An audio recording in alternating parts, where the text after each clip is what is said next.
Imagine um momento em que a escuridão parece total, onde até mesmo o mais devoto servo de Deus sente o peso do desespero e da solidão.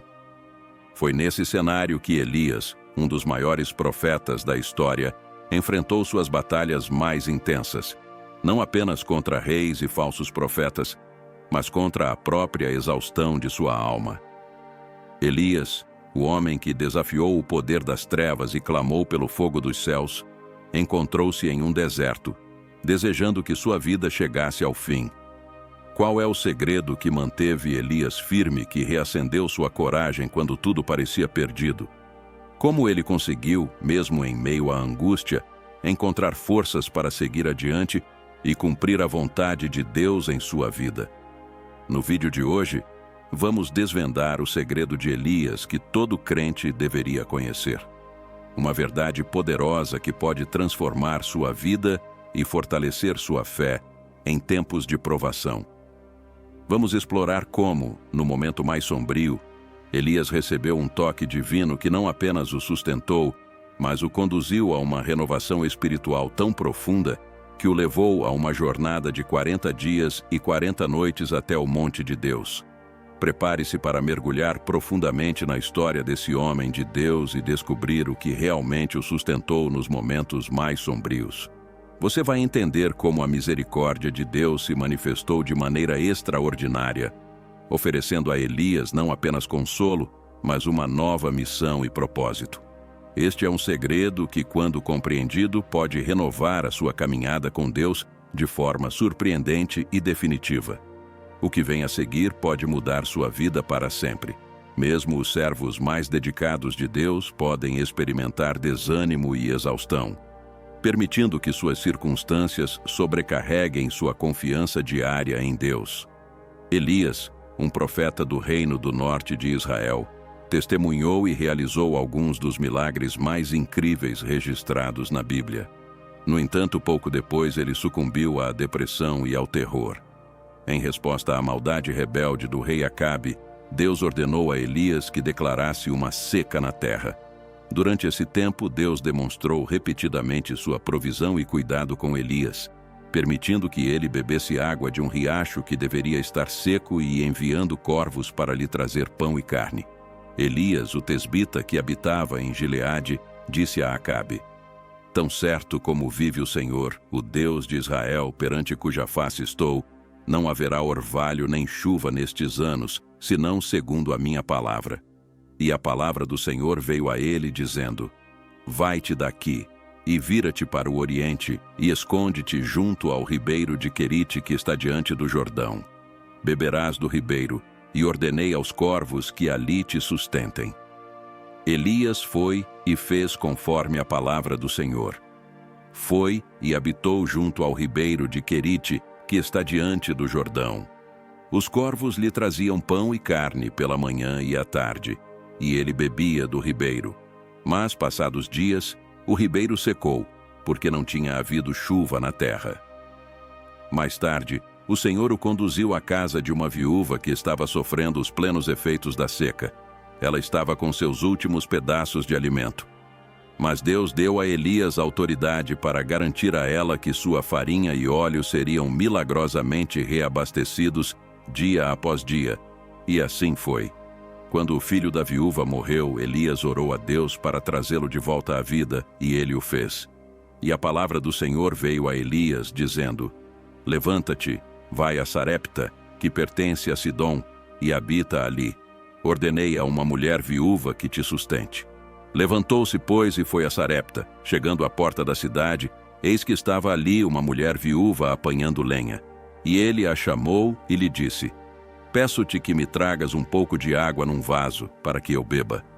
Indo ela buscá-la, ele a chamou e lhe disse: "Peço-te que me tragas também um bocado de pão na tua mão." Ela, porém, respondeu: "Tão certo como vive o Senhor teu Deus, não tenho pão, senão somente um punhado de farinha numa panela e um pouco de azeite numa botija. E eis que apanhei 2 cavacos e vou prepará-lo para mim e para meu filho, para que o comamos e morramos." Elias lhe disse: "Não temas, vai e faze conforme disseste. Mas primeiro faze dele para mim um bolo pequeno e traz-mo para fora. Depois farás para ti e para teu filho. Porque assim diz o Senhor Deus de Israel: a panela de farinha não se acabará e a botija de azeite não faltará, até o dia em que o Senhor dê chuva sobre a terra. Foi ela e fez conforme a palavra de Elias. Assim comeu ela, ele e sua casa muitos dias. A panela de farinha não se acabou e a botija de azeite não faltou, conforme a palavra do Senhor que falara por intermédio de Elias. Depois disso, o filho da mulher dona da casa adoeceu, e a doença foi tão grave que não ficou fôlego nele. Então ela disse a Elias: que tenho eu contigo, ó homem de Deus? Vieste a mim para trazer à memória a minha iniquidade e matar meu filho? Ele lhe disse: dá-me teu filho. E ele o tomou do seu regaço, levou-o ao quarto onde ele mesmo se hospedava e deitou-o sobre sua cama. E clamou ao Senhor e disse: ó Senhor, meu Deus, trouxeste também mal sobre esta viúva, com quem me hospedo, matando seu filho. Então se estendeu sobre o menino 3 vezes e clamou ao Senhor, dizendo: ó Senhor, meu Deus, rogo-te que torne a alma deste menino a entrar nele. O Senhor ouviu a voz de Elias, e a alma do menino tornou a entrar nele, e ele reviveu. Elias tomou o menino, desceu do quarto para a casa e o entregou à sua mãe. E disse Elias: vê, teu filho vive. Então a mulher disse a Elias: nisto conheço agora que tu és homem de Deus, e que a palavra do Senhor na tua boca é verdade. Então Deus convocou Elias para uma batalha com profetas pagãos em uma montanha com vista para o mar. Quando a competição começou, o suposto Deus deles não apareceu para aceitar o sacrifício, apesar dos esforços demonstrativos deles para convocá-lo. Quando chegou a vez de Elias, ele orou e o Deus vivo consumiu o sacrifício do profeta com fogo do céu, apesar de Elias ter repetidamente encharcado o altar com água. E agora convoca todo o Israel para me encontrar no Monte Carmelo, e reúne os 450 profetas de Baal e os 400 profetas da falsa deusa Azerá, que comem na mesa de Jezabel. Acabe enviou notícias a todo o povo de Israel e reuniu os profetas no Monte Carmelo. Elias chegou perto de todo o povo e disse: até quando cocheareis entre 2 pensamentos? Se o Senhor é Deus, segui-o. Mas se Baal é Deus, segui-o. Porém o povo não lhe respondeu palavra. Então Elias disse ao povo: só eu fiquei dos profetas do Senhor, e os profetas de Baal são 450 homens. Deem-nos 2 bezerros e escolham eles um bezerro, e cortem-no em pedaços, e ponham-no sobre a lenha, mas não coloquem fogo debaixo dele. E eu prepararei o outro bezerro, e o colocarei sobre a lenha, e não colocarei fogo debaixo dele. Então invocai o nome de vosso Deus, e eu invocarei o nome do Senhor. E o Deus que responder por meio de fogo, esse será Deus. E todo o povo respondeu dizendo: é boa esta palavra. Então Elias disse aos profetas de Baal: escolhei para vós um bezerro, e preparai o primeiro, porque sois muitos, e invocai o nome do vosso Deus, mas não coloquem fogo debaixo dele. Eles tomaram o bezerro que lhes foi dado e prepararam-no, e invocaram o nome de Baal desde a manhã até ao meio-dia, dizendo: ó Baal, responde-nos. Mas não havia voz nem quem respondesse, e saltavam sobre o altar que haviam feito. Ao meio-dia, Elias zombou deles, dizendo: clamai com voz alta, porque ele é Deus.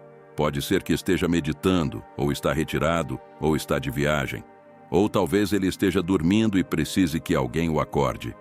Então eles gritaram com uma voz alta e se cortaram, como faziam no passado, com espadas e lanças, até que o sangue escorria sobre eles. Quando o meio-dia passou, eles clamaram até a hora de oferecer o presente da tarde. Mas não houve voz. Ninguém respondeu. Ninguém ouviu. Então Elias disse a todo o povo: cheguem perto de mim. Todo o povo se aproximou dele, e ele reconstruiu o altar do Senhor, que havia sido derrubado. Elias pegou 12 pedras, de acordo com o número das tribos dos filhos de Jacó. A palavra do Senhor havia vindo aos filhos de Jacó, dizendo: Israel será o seu nome. Com as pedras, ele construiu um altar em nome do Senhor e fez uma vala ao redor do altar, grande o suficiente para conter 22 jarros de semente.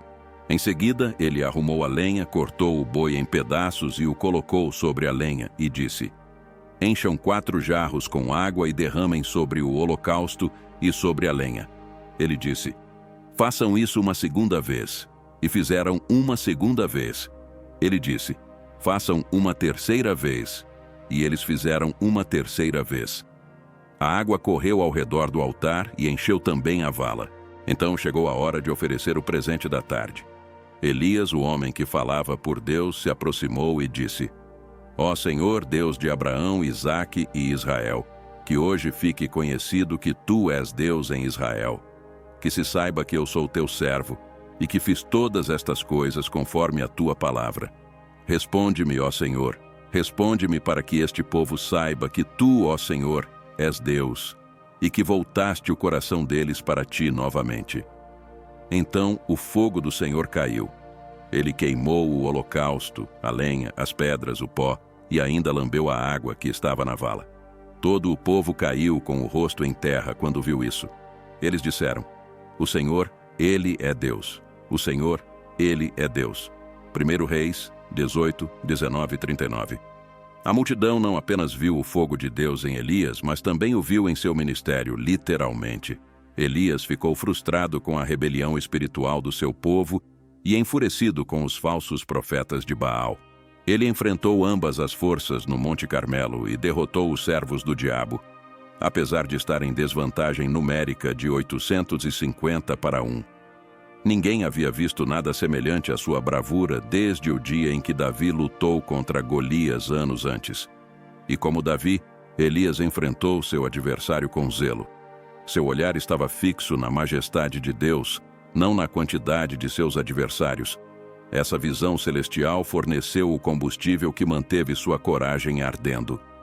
Líderes precisam de coragem o tempo todo. Ninguém que deseja causar mudanças pode fazê-lo sem coragem. O coração de Elias estava cheio de coragem porque, primeiro, sua determinação superava suas reservas.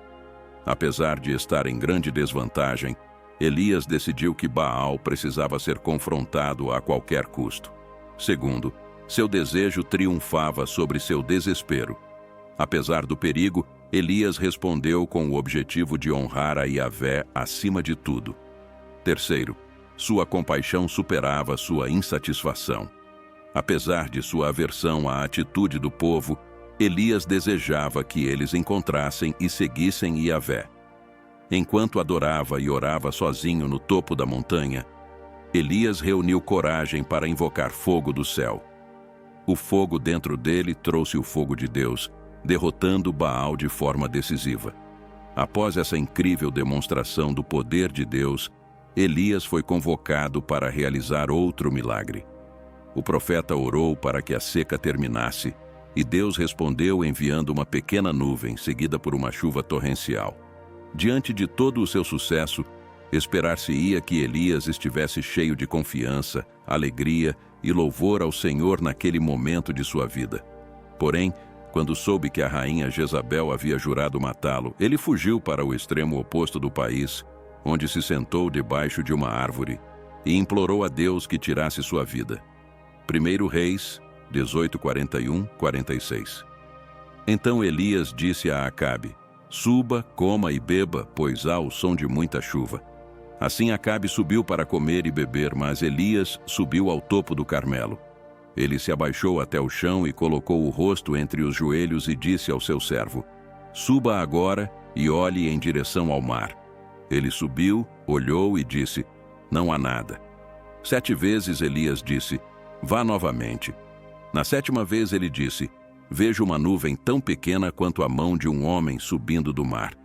Elias disse: Vá e diga a Acabe: Prepare sua carruagem e desça para que a chuva não o detenha.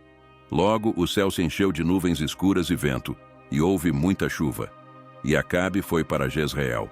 Então a mão do Senhor estava sobre Elias. Ele puxou suas roupas sob o cinto e correu à frente de Acabe até Jezreel. 1 Reis 18, 1-9. Acabe contou a Jezabel tudo o que Elias havia feito. Ele contou como Elias havia matado com a espada todos os homens que falavam por Baal. Então Jezabel enviou um recado a Elias, dizendo: que os deuses façam comigo o que quiserem, e ainda mais, se eu não fizer com a sua vida o mesmo que você fez com a vida de um deles até esta hora amanhã. Elias teve medo, levantou-se e fugiu para salvar sua vida. Quando chegou a Berseba, em Judá, deixou seu servo lá, mas ele mesmo viajou um dia inteiro no deserto. Chegou e sentou-se debaixo de um zimbro. Ali, ele pediu que pudesse morrer, dizendo: já basta, ó Senhor. Leve minha vida, pois não sou melhor do que meus pais. Quando ele se deitou e dormiu debaixo da árvore de zimbro, um anjo o tocou e disse: levante-se e coma. Então Elias olhou e viu perto de sua cabeça um pão assado em pedras quentes e uma jarra de água. Ele comeu, bebeu e deitou-se novamente. O anjo do Senhor veio novamente pela segunda vez, tocou-o e disse: levante-se e coma, porque essa jornada é muito difícil para você. Elias se levantou, comeu e bebeu, e com a força daquela comida caminhou por 40 dias e 40 noites até Horebe, a montanha de Deus. Ele chegou a uma caverna e ficou ali. A palavra do Senhor veio a ele e disse: o que você está fazendo aqui, Elias? Elias respondeu: tenho servido ao Senhor, o Deus de todos, com grande zelo, pois o povo de Israel abandonou sua aliança. Eles derrubaram seus altares e mataram com a espada os homens que falavam por ti. Só eu restou e eles querem me matar. Felizmente, esse não é o fim da história. Deus não abandonou Elias quando o encontrou para dizer o mínimo, não no seu melhor estado. Não, o Senhor o levantou, o colocou de volta na batalha, providenciou uma ajuda inestimável na forma do profeta Eliseu. E depois o levou ao céu em um redemoinho. O anjo disse: vá e fique na montanha diante do Senhor. E o Senhor passou por ali. Um vento forte rasgou as montanhas e partiu as rochas em pedaços diante do Senhor, mas o Senhor não estava no vento. Após o vento, a terra tremeu, mas o Senhor não estava no terremoto. Após o terremoto, veio um fogo, mas o Senhor não estava no fogo. E depois do fogo, veio o som de um sopro suave. Quando Elias ouviu, cobriu o rosto com seu manto, saiu e ficou na entrada da caverna. Então, uma voz veio até ele e disse: o que você está fazendo aqui, Elias? Ele respondeu: tenho servido ao Senhor, o Deus de todos, com grande zelo, pois o povo de Israel abandonou sua aliança. Eles derrubaram seus altares e mataram com a espada os homens que falavam por ti. Só eu restou, e eles querem me matar. O Senhor disse a ele: vá, volte pelo caminho do deserto de Damasco.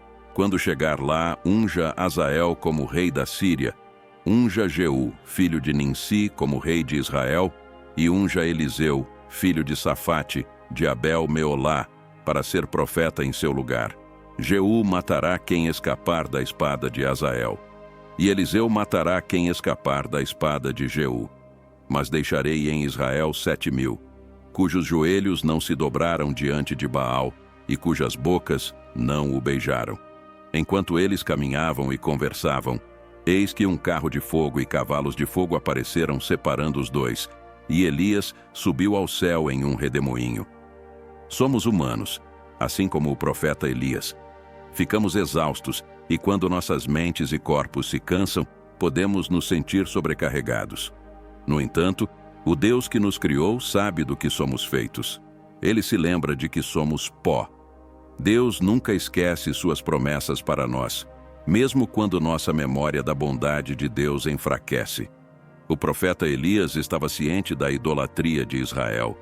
Ele sabia que o tempo para o julgamento havia chegado. Ele também sabia que a seca e a fome estavam a caminho para devastar Israel. Ele sabia disso porque havia declarado o julgamento de Deus. Tudo isso aconteceu durante um período muito triste na história de Israel, quando o povo havia praticamente virado as costas para Deus e seu rei havia pecado abertamente e descaradamente contra o Senhor. Imagine a coragem necessária para um homem orar por julgamento sobre seu próprio povo, confrontar um rei perverso e depois enfrentar centenas de falsos profetas e questionar sua piedade. Embora o Senhor tenha levado Elias há muito tempo, este profeta corajoso continua a proclamar que a verdadeira liderança pode exigir ficar sozinho e falar verdades difíceis. Ao refletirmos sobre o incrível segredo de Elias que desvendamos hoje, vimos como, mesmo no auge de sua exaustão e desespero, Deus não apenas sustentou Elias, mas o renovou e o enviou em uma nova direção com uma força extraordinária. Esse segredo não é apenas uma lição histórica, mas uma mensagem viva e vibrante para todos nós. Assim como Elias encontrou renovação e propósito em meio à adversidade, também podemos encontrar a mesma graça e força em nossos momentos mais difíceis. Deus não nos abandona quando nos sentimos fracos ou desamparados. Ele está lá, pronto para nos levantar e nos dar o que precisamos para enfrentar nossas batalhas e cumprir nosso chamado. Então, ao enfrentarmos nossas próprias provações, lembremos-nos de que o mesmo Deus que sustentou Elias está conosco. Seu poder e misericórdia são igualmente disponíveis para nos renovar e nos transformar. Espero que o segredo de Elias tenha inspirado e encorajado você a buscar a presença de Deus com um coração aberto e confiante. Que você possa encontrar forças para seguir em frente e enfrentar qualquer desafio com a mesma coragem e fé que Elias demonstrou. Se você gostou deste vídeo e quer mais conteúdos que fortaleçam sua fé e tragam novas perspectivas, inscreva-se no canal, ative as notificações e compartilhe este vídeo com aqueles que também podem se beneficiar dessas verdades.